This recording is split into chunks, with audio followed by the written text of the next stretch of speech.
Habang wala pong baksin, habang walang gamot, takot po rin ako sa COVID. Kahapon po, pinulong po ng ating Pangulo ang ilang mga miyembro ng kanyang gabinete upang apruban ang rekomendasyon ng IATF kung anong mangyayari pagkatapos po ng Mayo 15. Ang napagkasunduan po, tinimbang po natin ang siyensya at rekomendasyon ng mga mayor ng Metro Manila. Sabi nga po ng Presidente, may mga lugar na mananatiling naka-lockdown, meron din naman mga easing up of restrictions. Ano pa ang ibig sabihin nito? Magiging dahan-dahan, hinay-hinay, unti-unti ang ating strategiya. Sang-ayon nga po sa rekomendasyon ng WHO, kinakailangan ang pag-lift ng ating ECQ dapat maging gradual, incremental or phased out. Strong and resilient health system ay dapat nakalagay na.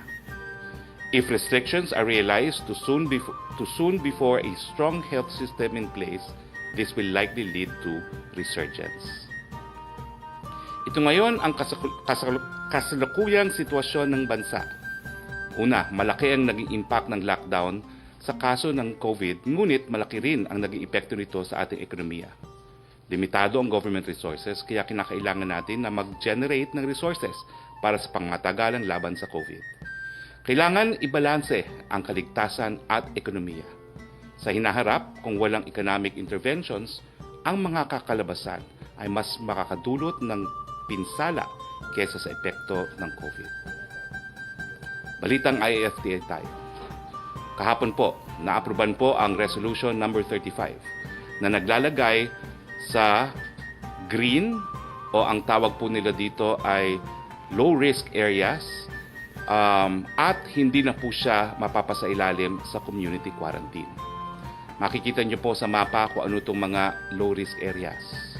Sa Luzon po, sa Region 1, ito po ang Ilocos Norte, Ilocos Sur, La Union, Pangasinan, Dagupan City.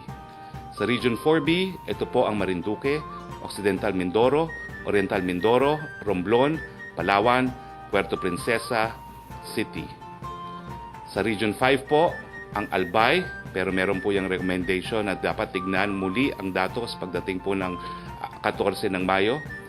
Camarines Norte, Camarines Sur, Catanduanes, Masbate, Sorsogon, Legazpi City. Titignan din po ang datos pagdating ng 14 May at Naga City. Nasa low-risk area rin po at hindi na nasa ilalim ng community quarantine sa Region 6 ang Aklan, Antique, Capiz, Guimaras, Iloilo, Negros Occidental, Iloilo City at Bacolod City. Sa Region 8 po, nasa low-risk area, wala na pong community quarantine ang Biliran, Eastern Samar, Leyte, Northern Samar, Western Samar, Southern Leyte, Ormoc City at Tacloban City. Sa Mindanao naman po, sa Region 10, wala na pong community quarantine sa Bukidnon, Camiguin, Lanao del Norte, Misamis Occidental, Misamis Oriental, Cagayan de Oro City. At sa Region 12, North Cotabato, South Cotabato, Sarangani, Sultan Kudarat, General Santos City. Sa BARM, ang Basilan, Lanao del Sur, Maguindanao, Sulu, Tawi-Tawi, Cotabato City. Pero hindi po pwede magpabaya ang mga lugar nito dahil nga po hindi nakikita ang kalaban at po pwedeng pasukan pa rin ang mga lugar nito. Samantala, linagay naman po natin sa orange or mapapasailalim sa GCQ ang mga areas na ito. Sa Luzon po, naka-GCQ ang Cordillera Autonomous Region, Abra, Apayao, Benguet, Ifugao, Kalinga, Mountain Province at Baguio City. Sa Region 2, naka-GCQ rin po ang Batanes, Cagayan, Isabela, Nueva Vizcaya, Quirino at Santiago City. Sa Region 3, Aurora, Bataan, Bulacan, Nueva Ecija, Pampanga, Tarlac, Zambales, Angeles City, titignan din po ang datos pagdating ng May 14, Olongapo City. Sa Region 4A, Cavite, titignan din po natin ang datos pagdating ng May 14. Quezon, Rizal, Batangas at Lucena City. Sa Visayas, ang mga lugar pong ito ay nasa ilalim ng GCQ at ito po ay epektibo 16 May hanggang 31 May. Bohol, Cebu, province po. Cebu province po yan.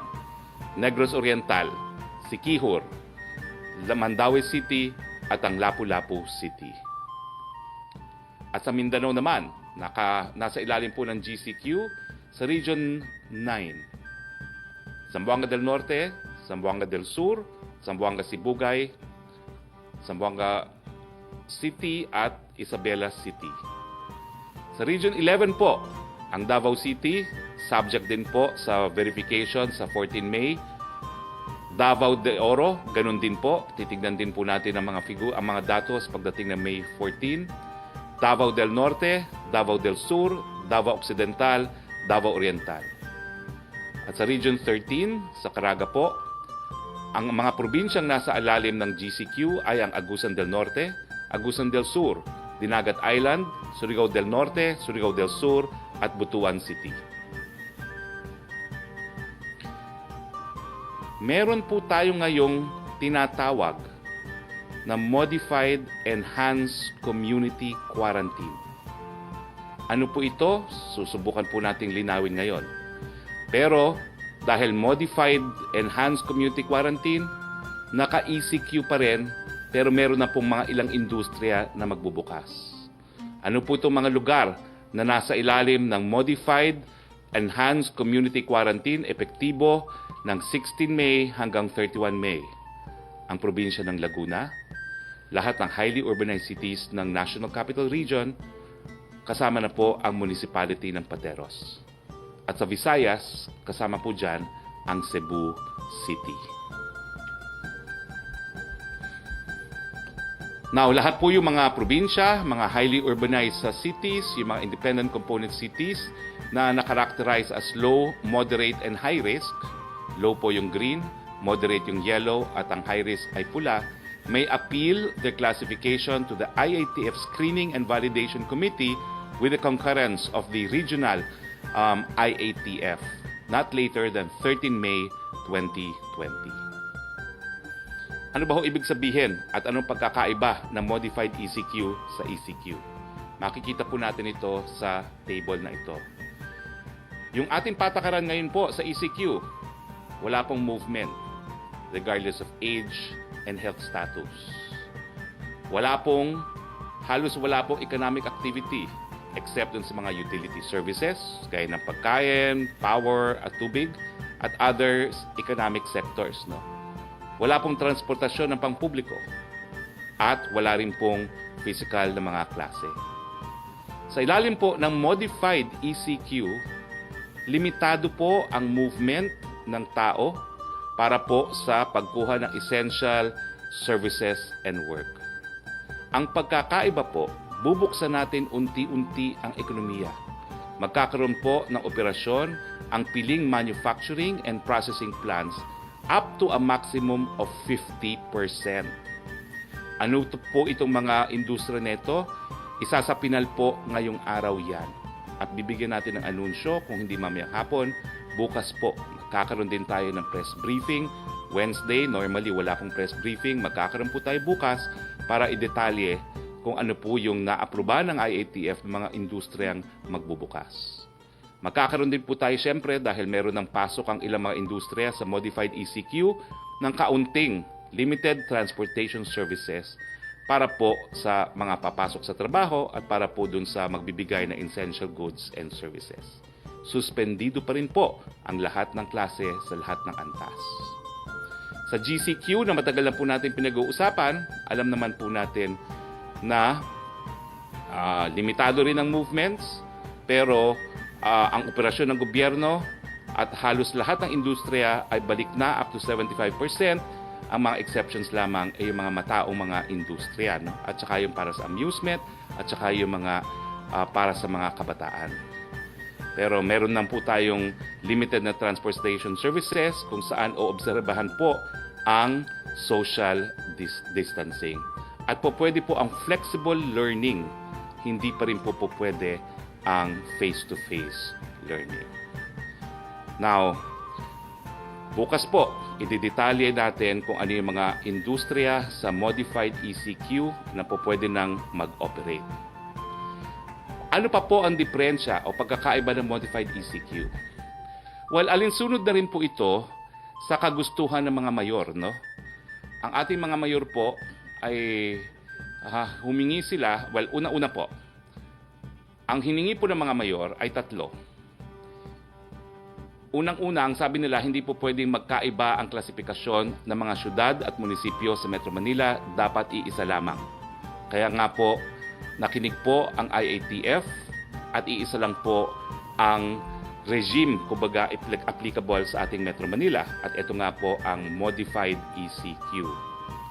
Pangalawa, ninais din ng mga mayor na i-impose ang GCQ sa NCR, pero ang mga LGUs ay papayagan na mag-lockdown ng mga barangay as needed.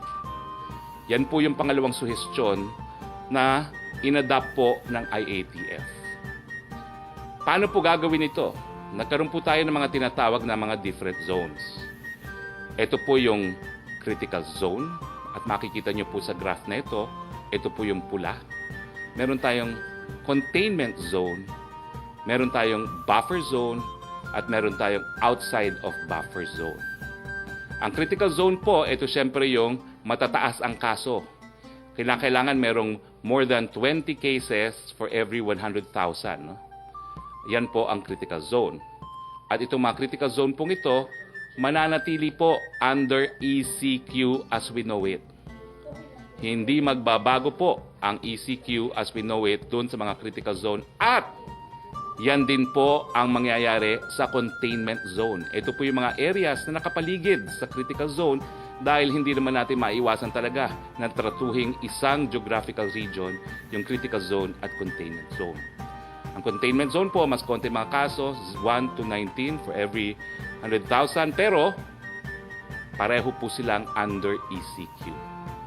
Doon naman po sa buffer zone at saka doon sa outside of the buffer zone, doon po hahayaan ng magbukas ang ilang mga industriya. So ano po ang ibig sabihin ng modified? Ang modified po na ECQ is ECQ.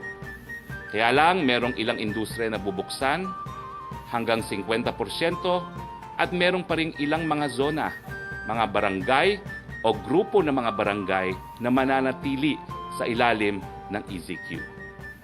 Hinay-hinay, dahan-dahan, unti-unti po ang ating pagbukas.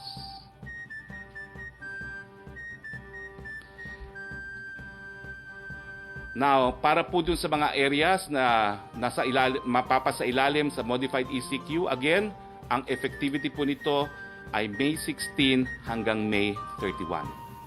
Ang rekomendasyon po ng National Task Force Against COVID-19 ay ina-adapt po natin in relation dun sa mga proposed zoning concept and corresponding qualification and its phase response or intervention. Ibig sabihin, hindi lang po yan isang barangay, kung hindi yung mga barangay na nakapaligid din. No?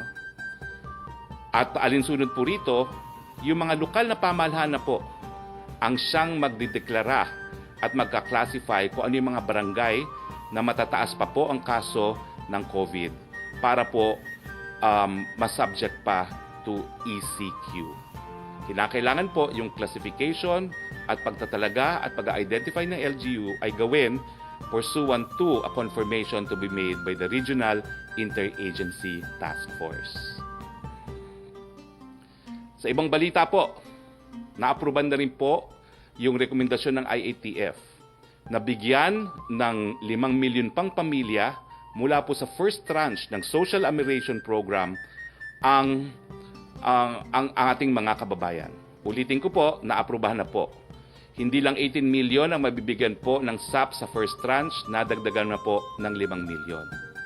Pero dahil limitado po ang pondong binigay ng Kongreso, yung mabibigyan po sa second tranche ay yung lamang mga nananatili sa ECQ na dineklara nung pangalawang buwan ng ating Pangulo. Malinaw po yan. Doon sa unang buwan, lahat ng nasa ECQ may ayuda. Sa pangalawang buwan, yung mga lugar na nakatira lamang sa ECQ o may ayuda, wala na pong ayuda yung mga nasa GCQ area. Inanunsyo rin po kahapon ni Presidente na yung mga estudyanteng nais umuwi sa kanilang mga probinsya, tutulungan po niyang umuwi. Pero siyempre po, sana makabalik sa Maynila dahil nais nating matapos nila ang kanilang pag-aaral. Ito po ang Hatid Estudyante Program. At uuwi po ng presidente natin ang mga estudyante sa pamamagitan ng riles, barko, bus, at eroplano. Magbibigay po ang presidente